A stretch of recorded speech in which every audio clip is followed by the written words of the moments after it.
Chapter 2 भाग्य और जोखिम वाई द इंडियन लाइफ। कुछ भी इतना अच्छा या बुरा नहीं होता जितना वह दिखता है। भाग्य और जोखिम भाई भाई हैं। ये दोनों इस वास्तविकता का प्रमाण है कि जीवन में हर नतीजा व्यक्तिगत प्रयास के अलावा और अन्य ताकतों पर भी निर्भर करता है। एनवाईयू प्रोफेसर स्कॉट गैलोवे का एक ऐसा संबंधी विचार सफलता का आकलन करते समय बहुत आवश्यक है। दोनों अपनी और साथ ही अन्यों की भी कुछ भी इतना अच्छा बुरा नहीं होता जितना वह दिखता है। बिल गेट्स दुनिया के एकमात्र हाई स्कूल में गए जहां कंप्यूटर था। सिएटल से कुछ ही दूरी पर स्थित लेकसाइड स्कूल में कंप्यूटर कैसे आया, यह कहानी अद्भुत है। बिल डूगल द्वितीय विश्व युद्ध में एक समुद्री विमान चालक थे जो बाद में हाई स्कूल में गणित और विज्ञान के टीचर बन गए। वे मानते थे कि किताबी ज्ञान बिना वास्तविक अनुभव के काफी नहीं।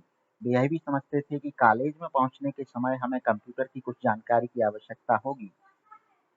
स्वर्गीय माइक्रोसॉफ्ट सह संस्थापक पॉल एलन ने याद करते हुए कहा था, 1968 में डूगल ने लेकसाइड स्कूल मदर्स क्लब से निवेदन किया कि वे अपनी वार्षिक फुटकर बिक्री से होने वाली इनकम लगभग $3000 से एक टेलीटाइप मॉडल 30 कंप्यूटर लीज पर लें जो टाइम शेयरिंग यानी सह समय सहभाजन के लिए जनरल इलेक्ट्रिक मेनफ्रेम टर्मिनल से जुड़ा हो। टाइम शेयरिंग का सिद्धांत 1965 में जाकर आविष्कृत हुआ, गेट्स ने बाद में कहा। कोई निश्चय ही काफी दूरदर्शी था। अधिकतर यूनिवर्सिटी ग्रेजुएट स्कूलों के पास इतना एडवांस कंप्यूटर नहीं था जैसा 8वीं क्लास में बिल गेट्स के पास था, और गेट्स को उससे बेतहाशा लगाव था। गेट्स 1968 में 13 साल के थे जब वे अपने सहपाठी पॉल एलन से मिले। एलन को भी कंप्यूटर का इस्तेमाल करने का बहुत जुनून था और दोनों मिलते ही गहरे दोस्त बन गए। लेकसाइड का कंप्यूटर वहाँ के सामान्य सिलेबस का पार्ट नहीं था और यह एक इंडिपेंडेंट स्टडी प्रोग्राम था। बिल और पॉल आराम से कंप्यूटर में अपनी क्रिएटिविटी को स्वच्छंद रूप से विचरण करने देते थे। स्कूल के बाद देर रात में या सप्ताहांत में वे शीघ्र ही कंप्यूटर में माहिर हो गए। अपने ऐसे ही एक देर रात के सत्र में एलन को याद है कि गेट्स ने एक बार एक फॉर्च्यून मैगजीन दिखाते हुए कहा था, क्या तुम सोचते हो एक फॉर्च्यून 500 कंपनी चलाना कैसा लगता होगा? एलन ने कहा था, उन्हें इस बारे में कुछ जानकारी नहीं है, शायद एक दिन हमारी खुद की कंप्यूटर कंपनी होगी। गेट्स ने कहा, अब माइक्रोसॉफ्ट का कुल मूल्य $1 ट्रिलियन से भी अधिक है। अब थोड़ा सा तेज गणित। 1968 में यूएन के अनुसार विश्व में लगभग 303 मिलियन हाई स्कूल की उम्र के लोग थे और इनमें से लगभग 18 मिलियन यूएस में थे, और इनमें से लगभग 2,70,000 वॉशिंगटन स्टेट में रहते थे, 1 लाख से कुछ अधिक सिएटल में रहते थे, और इनमें से सिर्फ 300 स्टूडेंट ही लेक साइड स्कूल में जाते थे। तो 303 मिलियन से शुरू करके सिर्फ 300 पर खत्म। 1 मिलियन हाई स्कूल आयु के विद्यार्थियों में से सिर्फ एक ने ऐसे स्कूल में पढ़ाई की जहां एक कंप्यूटर खरीदने के लिए पैसे और दूरदर्शिता का मेल था। बिल गेट्स उनमें से एक थे। गेट्स भी इसे मानने से पीछे नहीं हटे, अगर लेक साइड ना होता तो माइक्रोसॉफ्ट भी ना होता। उन्होंने 2005 की उत्तीर्ण होने वाली कक्षा को बताया।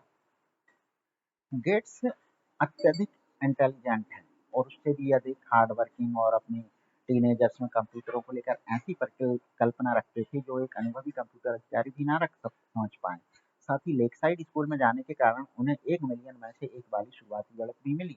अब मैं आपको गेट्स के मित्र कैंट एवंस के बारे में बताता हूँ। उसने भाग्य के भाई जोखिम की उतनी ही शक्तिशाली मात्रा का अनुभव किया।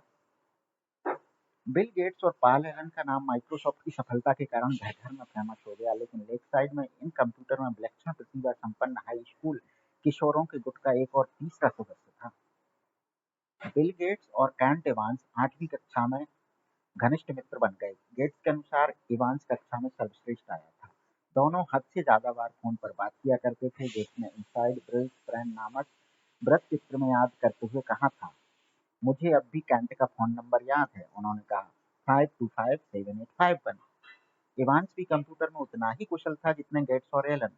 लेकसाइड स्कूल को एक बार कक्षा की सारणी बनाने में कठिनाई का सामना करना पड़ रहा था।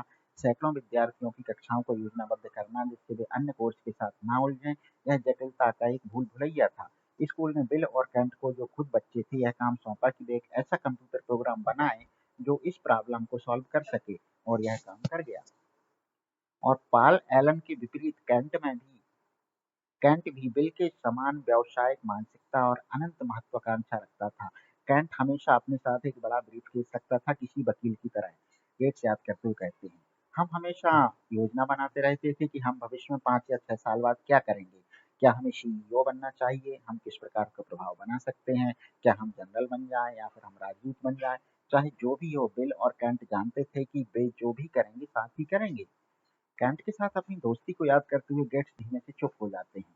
लेकिन कभी ऐसा ना हो सका। हाई स्कूल पास करने से पहले ही एक पर्वतारोहण दुर्घटना में कैंट की डेथ हो गई। प्रति वर्ष यूनाइटेड स्टेट्स में पर्वतारोहण में लगभग 3 दर्जन लोगों की मृत्यु होती है और हाई स्कूल में एक पहाड़ पर मरने की पॉसिबिलिटी लगभग 1 मिलियन में से एक है। बिल गेट्स ने लेक साइड जाकर 1 मिलियन में से एक का भाग्य पाया। कैंट एवांस ने 1 मिलियन में से एक का जोखिम पाया, जिसके चलते जो वह और गेट्स प्राप्त करना चाहते थे वह उसे कभी पूरा ही नहीं कर पाया। एक जैसा बल, एक ही मात्रा, बस विपरीत डायरेक्शन। भाग्य और जोखिम दोनों इस वास्तविकता का प्रमाण है कि जीवन में हर नतीजा व्यक्तिगत प्रयास के परे अन्य शक्तियों पर भी निर्भर करता है। ये दोनों इतने समान हैं कि आप एक को सम्मान दिए बिना दूसरे में विश्वास नहीं रख सकते।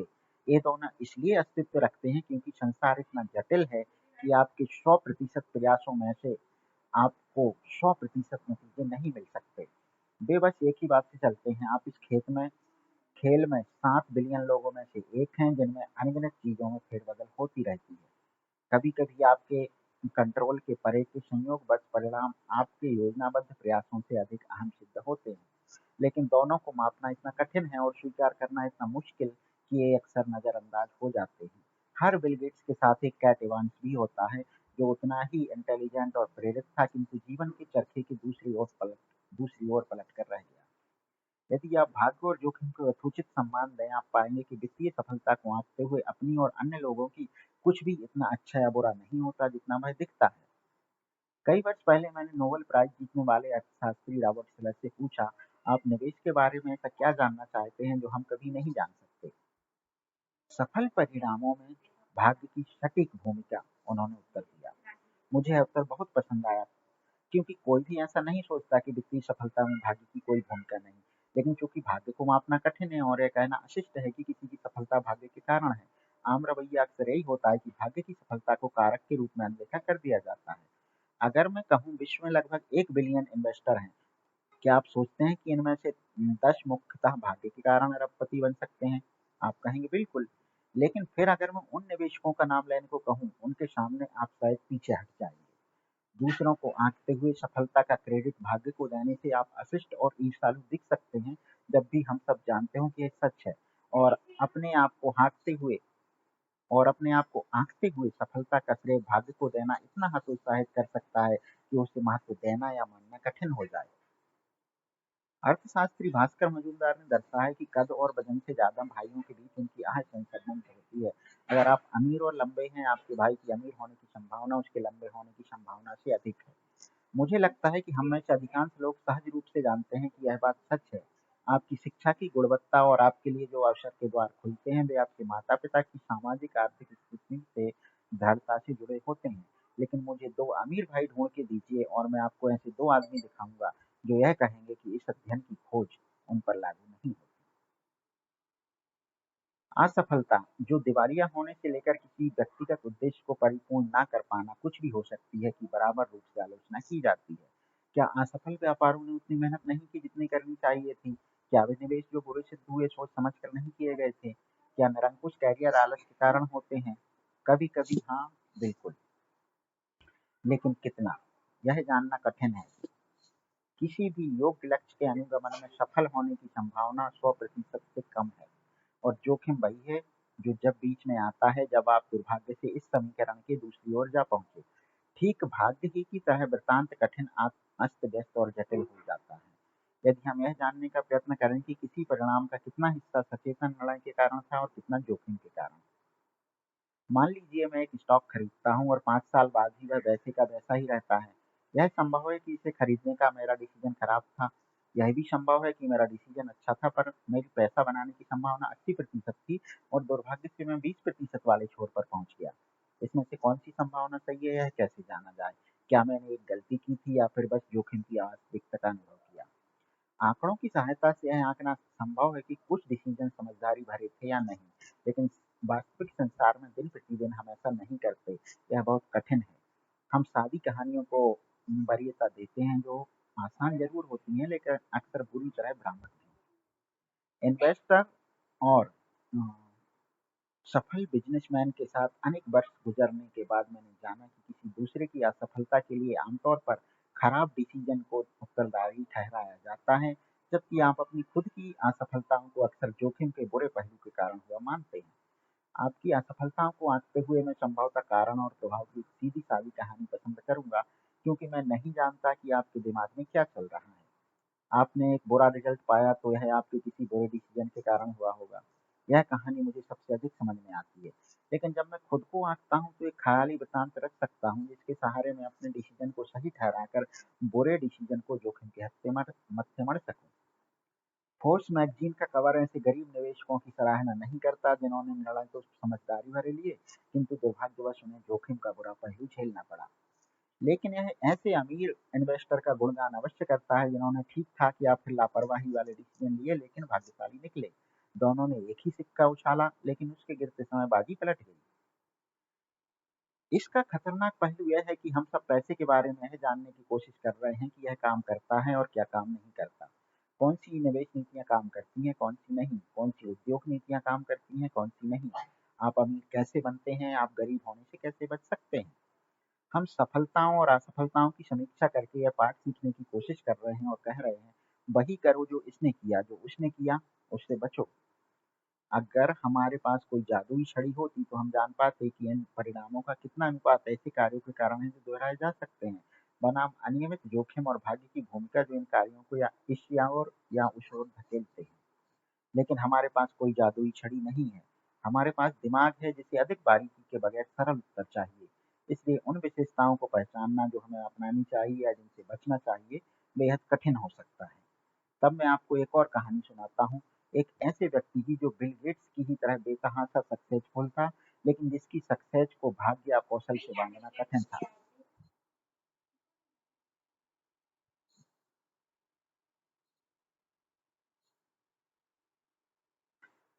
कॉर्नेलियस वैंडरबिल्ट ने अपने रेल मार्ग साम्राज्य को विस्तृत करने के लिए बस कुछ व्यापारिक करार पूरे ही किए थे।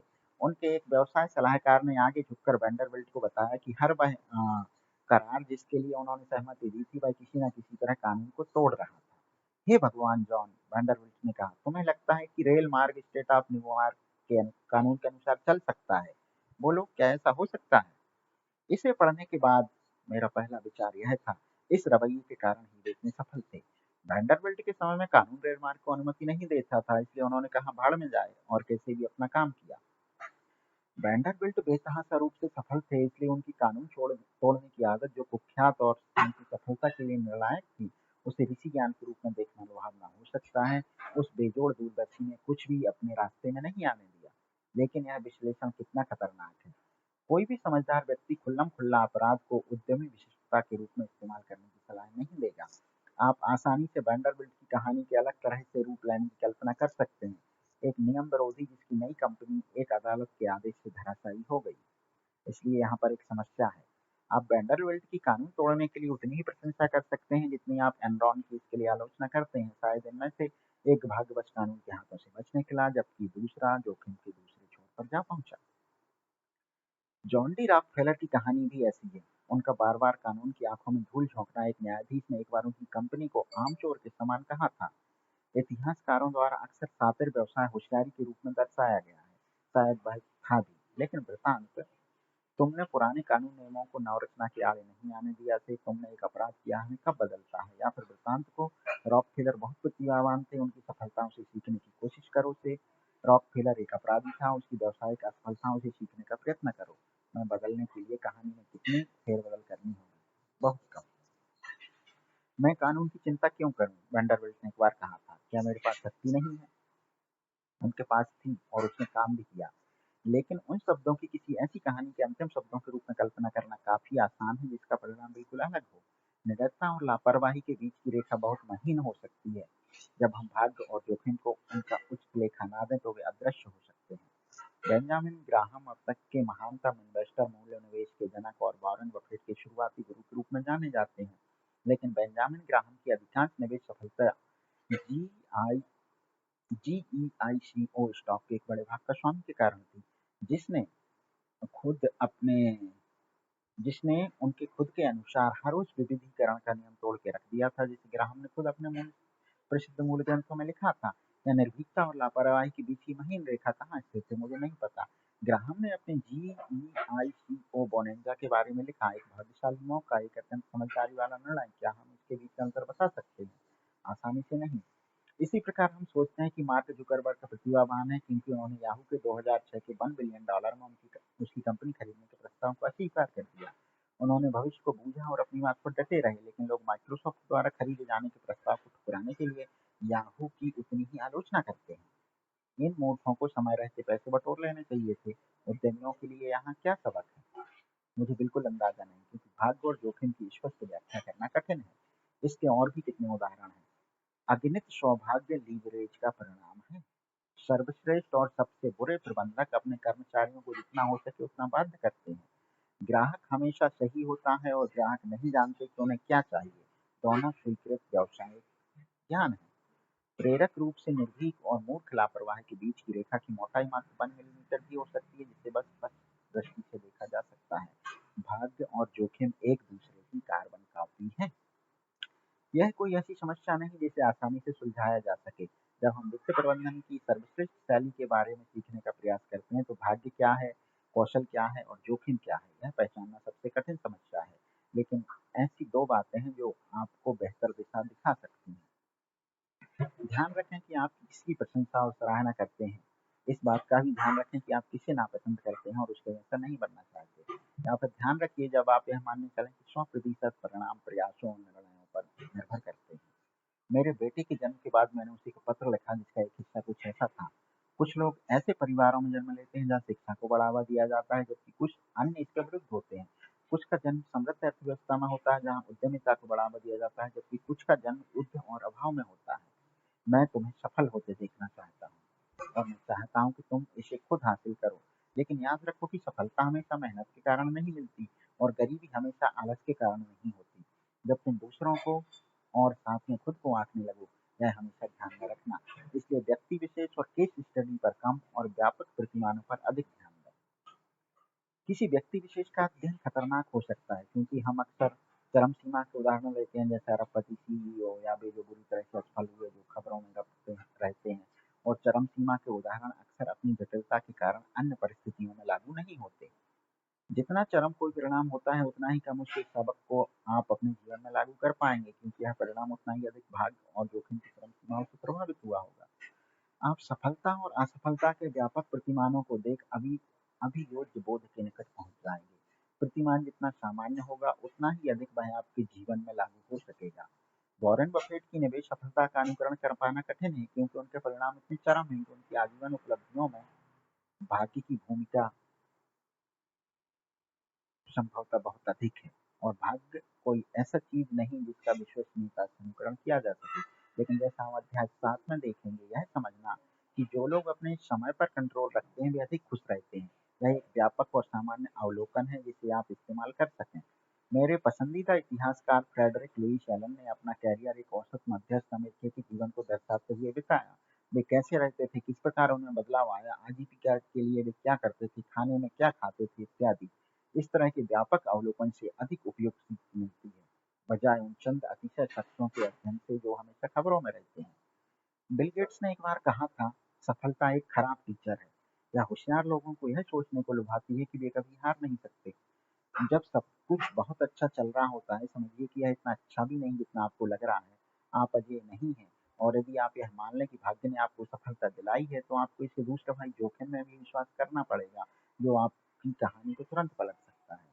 लेकिन इसे दूसरी दिशा में देखा जाए तब भी यह मान्य है। असफलता भी एक खराब शिक्षक हो सकती है, क्योंकि यह होशियार लोगों को यह मानने के लिए मजबूर करती है कि उनके डिसीजन बहुत खराब थे। जब कभी वे जोखिम की निर्मम वास्तविकता का सामना करते हैं। फेलर का सामना करने की तरकीब यह है कि आप अपने वित्तीय जीवन का इस तरह से प्रबंधन करें कि एक बुरा निवेश या एक अपूर्ण वित्तीय उद्देश्य आपको पूरी तरह से ना झकझोर दे और आप फिर से भाग्य आपके पक्ष में होने तक आगे बढ़ते रहें। लेकिन और भी महत्वपूर्ण यह है कि जितना हम सफलता में भाग्य की भूमिका को मान्यता देते हैं, रिस्क की भूमिका का आशय यह है कि हमें खुद को माफ करना सीखना चाहिए और साथ ही दूसरों के फेलियर को आंकते हुए उन्हें समझने की कोशिश करनी चाहिए। कुछ भी इतना अच्छा या खराब नहीं होता जितना हमें दिखता है। आइए अब 2 ऐसे व्यक्तियों की कहानियों पर नजर डालें जिन्होंने अपने भाग्य को बदल किया। ये कहानी हम पढ़ेंगे अगले चैप्टर में। फिलहाल इस चैप्टर को यहीं समाप्त करते हैं।